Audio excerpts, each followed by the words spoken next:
সকলোলৈকে মোৰ ফালৰ পৰা হেপী ইণ্ডিপেণ্ডেন্স ডে। এইটো আজাদীকে 79th ইয়েৰ হয় আৰু সকলোৱে চাগে আজি বহুত ধুনীয়াকৈ চেলিব্ৰেট কৰিব। বহুতে হয়তো বাহিৰত ঘূৰিব যাব, ধুনীয়াকৈ খানা খাব আৰু ভালদৰে চেলিব্ৰেট কৰিব। মইতো বাৰু ক'লেও যোৱা নাই, ঘৰতে আছোঁ আৰু মই একদম ধুনীয়াকৈ এপ্ৰন পিন্ধি লৈছোঁ। মোৰ আছে আজি 1 কেজিৰ 2টা কেক চকলেট ফ্লেভাৰ আৰু এটা আছে ½ কেজিৰ চকলেট ফ্লেভাৰৰ কেক আৰু এটা আছে বেণ্টো কেক। গতিকে মইতো গোটেইখিনি ভিডিঅ' দেখামেই আপোনালোকক।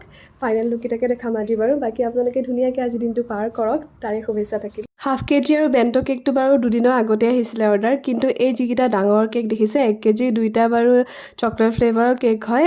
একেজনী ছোৱালীৰ বাৰ্থডেৰ কাৰণে হয় দেই, খালি বেলেগ বেলেগ ডিজাইন দি দিছোঁ। আৰু এইকেইটা আহিছিলে 12:45, ৰাতি 12:45 অৰ্ডাৰ দেই। মৰ্ণিং 6টা বজাতে উঠি কিনে বেক কৰিছোঁ যাতে ধুনীয়া হওক কেককেইটা খাবলৈ। আৰু এইটো এটা আছিলে 1 কেজিৰ কৈছোঁ, এইটো আছিলে ভায়লেটৰে কেক হয় আৰু এইটো কেক পূৰা চকলেট ড্ৰিপিং দি বনাইছিলোঁ ধুনীয়াকৈ চকলেট কালাৰতে। আৰু এইটো আছিলে তাইৰ ভাগৰে কেক আৰু এইটো একদম বিৰাট ধুনীয়াকৈ বনাই দিছোঁ। তাই ভাল পাব, তাইৰ নামটো যিহেতু ভায়লেট হয় সেইটো কাৰণে মই ধুনীয়াকৈ ভায়লেট কালাৰটো দি পেলাই বনাই দিছোঁ।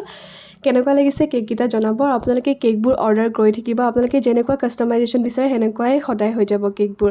আৰু এইটো আছিলে ½ কেজিৰ চকলেট ফ্লেভাৰৰ কেক। এইটো কোনো ডিজাইন নাছিলে, এইটো মই মোৰ ফালৰ পৰাই দিছোঁ। ভণ্টি এজনীয়ে অৰ্ডাৰ কৰিছিলে মোক।